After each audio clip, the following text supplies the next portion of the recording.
Oh my gosh, hi. I didn't see you there. I'm so sorry. I just got back from the longest spring break of my life. It's so good to see you guys. My Marlette second graders, man, I miss you so much and I wish you were here at school, but I'm glad to know that you're at home safe learning. And for all of you other second graders, I am so excited to be your art teacher. I know that I don't look like your usual art teacher most likely, but I am glad to be the person that gets to be teaching you remote art, even if it's behind the screen on a video where I can't see you. So first things first, I want to give everybody the biggest air hug because that's how I show my love. So I miss you guys and I can't wait to get started. Since not everybody knows me, I wanted to take an opportunity to do a little get to know you about me. So my name is Miss Smith, and the first thing I'm going to do is try to share my screen. And parents, if you are listening, this is such a huge learning curve and I am doing my very best. So thank you for bearing with me. And I'm glad that I can provide you a little bit of entertainment today.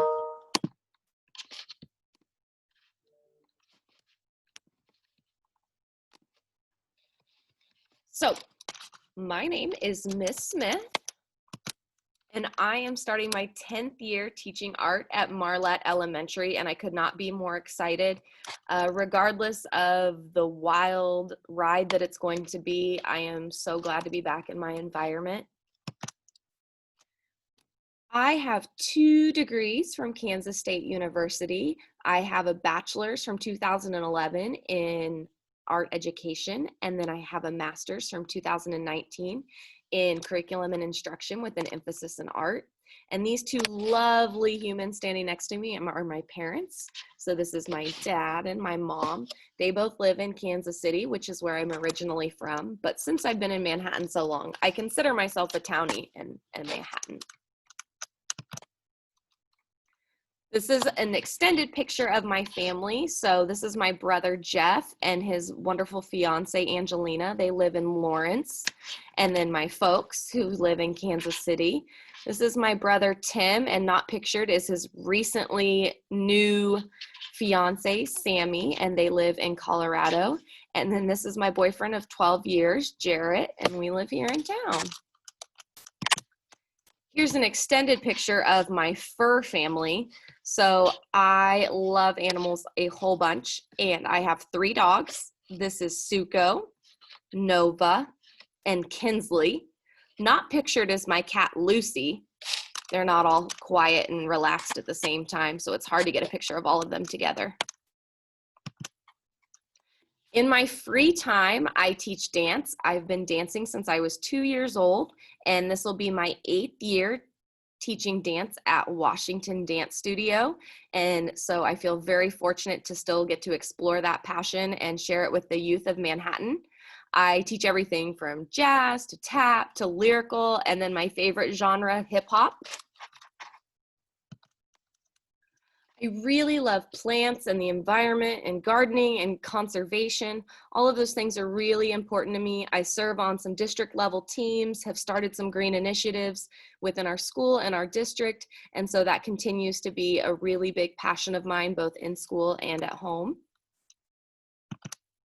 And then finally, I'm dressed as Frida on this day because I love art so much. I love that I have the opportunity to share this journey through art with you. Art surrounds us and you need to be able to understand it to interpret your world. And so I'm glad to be a part of that process and helping you do that. Now, usually we will have some Canvas support for specials and you'll be able to get on and have some supplemental activities and different things that you can do after I'm done teaching. But for this first week, we're just going to take it nice and easy and just really work our way up to doing a full-blown art lesson next week, okay? So today I just want to start with a book, and I'm going to do my best to show it to you. And if after this I decide that this was not the best way to read a book, I'll do better next time, I promise. So I love reading. I love reading about art. I love reading to kids. I think that's one of the things that I've missed the most during all of this. So the first thing I want to do is read to you. This book is called The Crayon Man. It is by Natasha Bibo, illustrated by Stephen Selner. Salerno. There we go, Salerno. And it is a nonfiction book. Remember, nonfiction means it's full, I am stumbling, full of true facts. So this is The Crayon Man, the true story of the invention of Crayola crayons.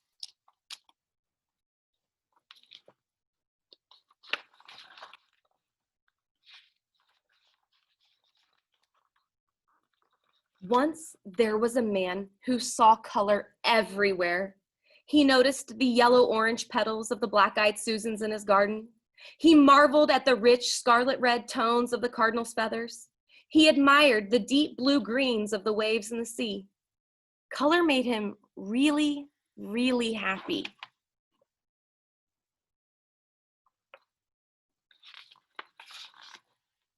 But all day long at work, all he saw was black. Black dust, black tar, black smoke, black ink, black dye, black shoe polish. His company sold carbon black, a new kind of pigment or colored substance made from the soot of burning oil and natural gas. People used it in printing inks, electric street lamps, stove and shoe polish. It also made rubber car tires last much longer.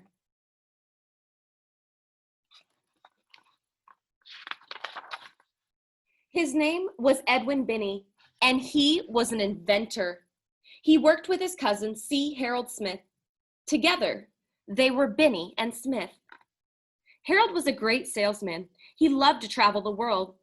Edwin was curious. He had a knack for listening and making people what they needed.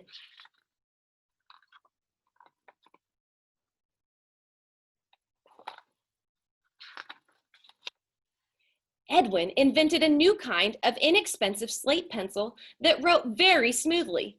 It was gray, and children loved it. He invented a kind of chalk that wasn't dusty, and it didn't crumble. It was white, and teachers loved it. He invented a wax crayon that would write on wood and paper packaging. It was really, really black. People loved it. Paper was expensive in the 1800s, so children wrote with slate pencils or chalk on slates.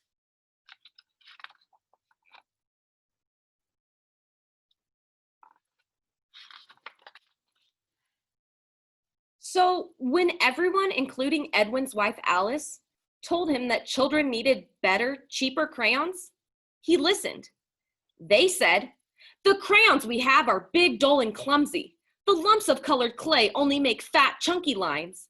And the artist crayons from Europe are far too expensive. They crumble and break easily. Some are even poisonous." Alice used to be a school teacher, so she knew what children needed. She encouraged Edwin to invent the crayons.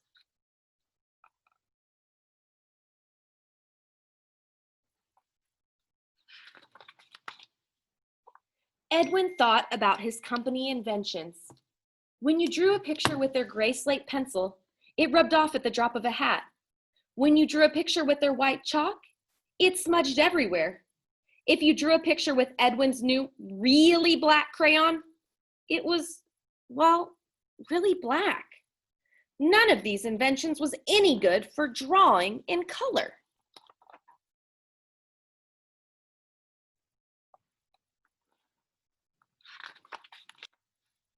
So Edwin listened and Edwin invented. In a small stone mill in Pennsylvania, in a top secret lab, Edwin's team experimented. How could they make better, stronger crayons? Melted paraffin wax, perhaps? The first colored crayons, invented in Europe, were made from a mixture of charcoal and oil, so they broke easily. To make stronger crayons, Edwin tried using wax instead.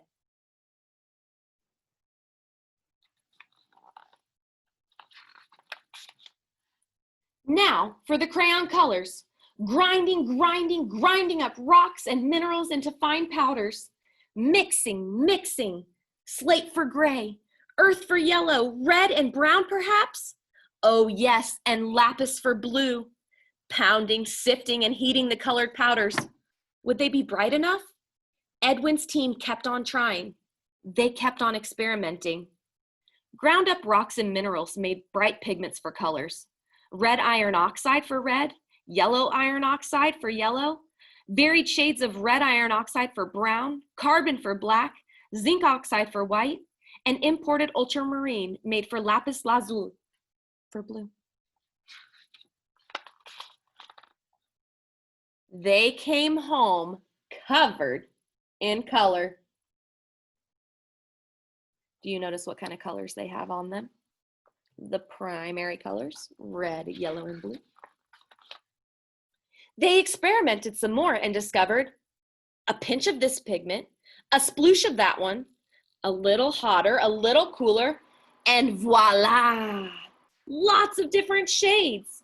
Now there were greens, oranges, violets, and pinks too. Edwin came home covered in color. To make orange, green, and violet, chemists blended various pigments and clays. Some minerals changed colors when heated. Plus, the length of time the mixtures were left to cool created different colors too.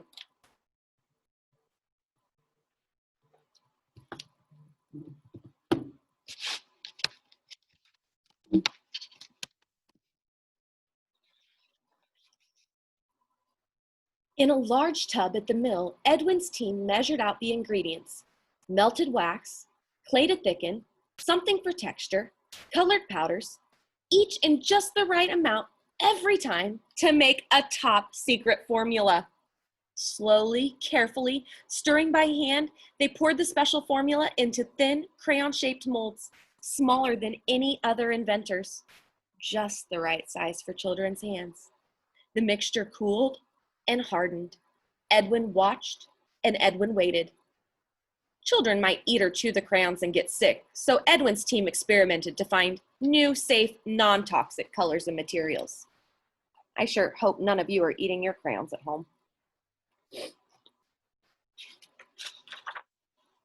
Finally, one summer evening in June 1903, Edwin came home covered in color and announced that he had invented a new kind of crayon. But what should he call it? Alice had an idea. She said, let's mix the French word for cray, for stick of chalk, and the word olla from the word oliganos, meaning the oily texture of the crayon wax, to invent a new word, Crayola.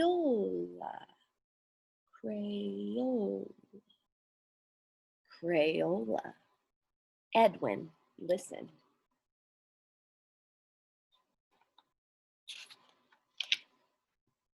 Binney and Smith shipped out the first Crayola crayon boxes: red, orange, yellow, green, blue, violet, brown, and black. 8 crayons for only a nickel. Edwin waited. Would children like them? What do you think? Did children like his crayons? Children did. Now they could draw a tiny green caterpillar as big as the blue sky. Their drawings wouldn't smudge and they wouldn't rub out. They were bright and could last a long, long time. By the 1900s, inventors had figured out how to make a cheaper paper from wood pulp, so children could now draw on paper instead of just on slate.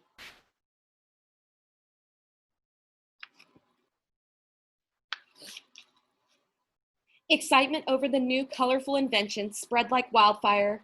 Admirers from far and wide flocked to marvel at Binney and Smith's inventions at the St. Louis World Fair. The company's dustless chalk even won a gold medal. Proudly, Edwin and Harold showed it off, especially on their new Crayola crayon boxes.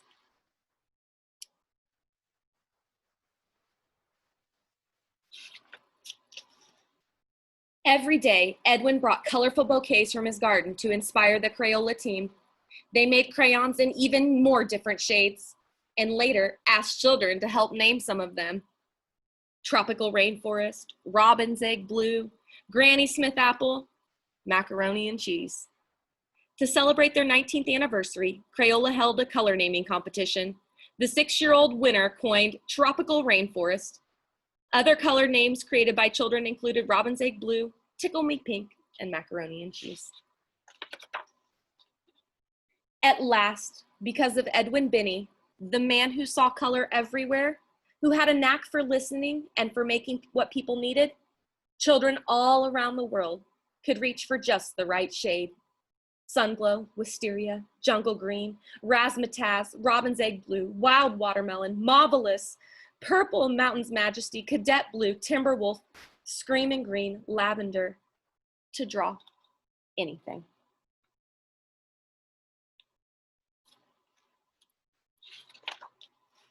And so there is a little picture of how crayons are made today. And actually, if you go on YouTube and you look up how it's made Crayola crayons, it's really fascinating and it's a great video. So today we're not going to make any actual art. We're going to start that next week. Your homework for this week is to find a space in your house that your parents will allow you to create and maybe make a little bit of a mess. Each week we'll be using different materials, and I understand that you might not have all of those materials at your house, so I'll always try to encourage you with supplemental stuff. Most importantly, I'm just glad that we're making art together this year. I care about each and every one of you so much. I look forward to hearing from you. If you need to be in touch with me at all, you can email me whenever. Your parents can email me whenever. My email is Courtney, COURTNEYS @USD383.org. And I'll do my very best to get back to you in a timely manner. Until next time, until next week, feel free to create on your own. Find a spot that you can make some art, gather up all the supplies you have, and be ready to learn. I can't wait to see you next week. Bye, friends. Much love.